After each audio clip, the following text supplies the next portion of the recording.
देखिएगा कूलाम के नियम का सदिश रूप। ठीक है, तो देखिए मान लेते हैं कि एक आवेश ये है और एक आवेश ये है। ये आवेश है आपका Q1 और ये आवेश है आपका Q2।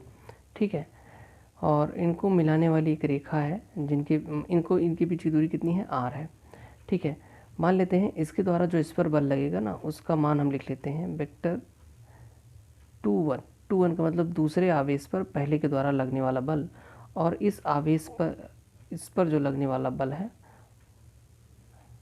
ये इस तरीके से, इसका मतलब हो कि पहले आवेश पर दूसरे आवेश द्वारा लगने वाला बल। समझ में आया? और ये दोनों समान आवेश हैं, इसलिए इनमें प्रतिकर्षण का बल है।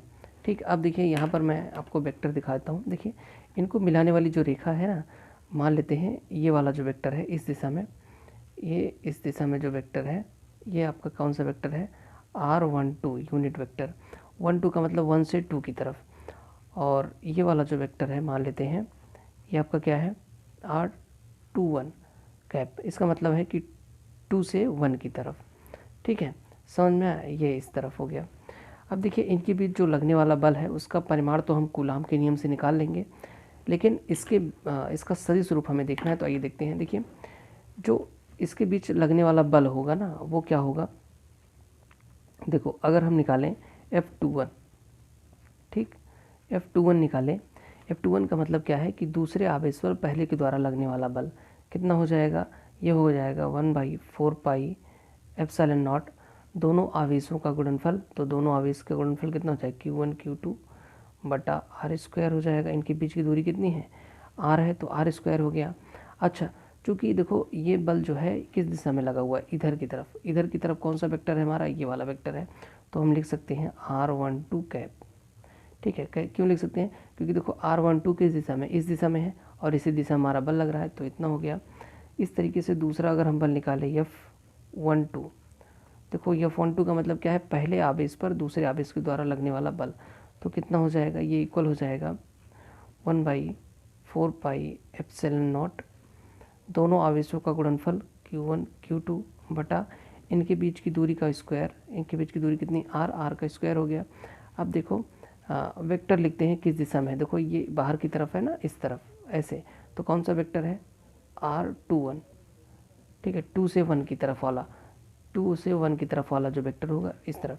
तो देखिए यहाँ पर ये जो है कूलाम के नियम का सदिश रूप है, यहाँ पर आप देख सकते हैं। और एक चीज़ ध्यान दीजिएगा, यहाँ पे अगर हम देखें R12 कैप बराबर होगा माइनस R21 कैप के। क्यों, देखो इस दिशा, ये इस दिशा में है और ये विपरीत दिशा में है। तो जो सदिश, जब हम सदिश पढ़ते हैं सदिश बीजगणित, तो उसमें हमें ये सिखाया जाता है कि दो सदिश इस तरीके से हों तो हम ऐसे लिख सकते हैं।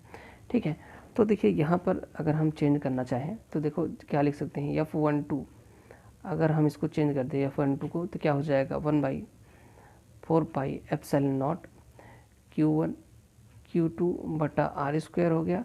अब देखो F21 की जगह हम इसको लिख सकते हैं ना, F21 की जगह हम क्या लिख सकते हैं, या इसको हम इस तरीके से भी लिख सकते हैं, R21 कैप बराबर इधर माइनस लगा दें, माइनस R12 कैप, इस तरीके से लिख सकते हैं। तो R21 की जगह हम इसको लिख देते हैं, तो कितना हो जाएगा R12 कैप माइनस, ठीक, माइनस को हमने आगे लगा दिया। देखो ये सेम चीज़ आपको यहाँ पर दिखाई दे रही होगी, ये पूरी चीज़।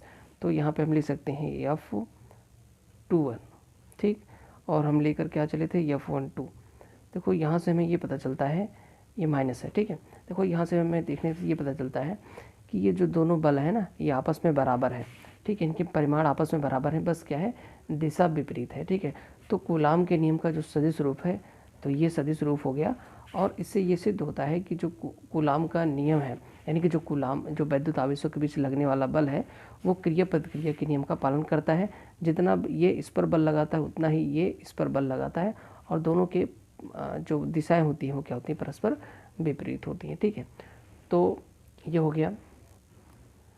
तो आई होप आपको सारी चीज़ें समझ में आई होंगी। अगर समझ में आई है तो वीडियो को लाइक कर दीजिएगा, चैनल को सब्सक्राइब कर दीजिएगा। कोई भी डाउट है तो नीचे कमेंट कीजिएगा। Thanks for watching.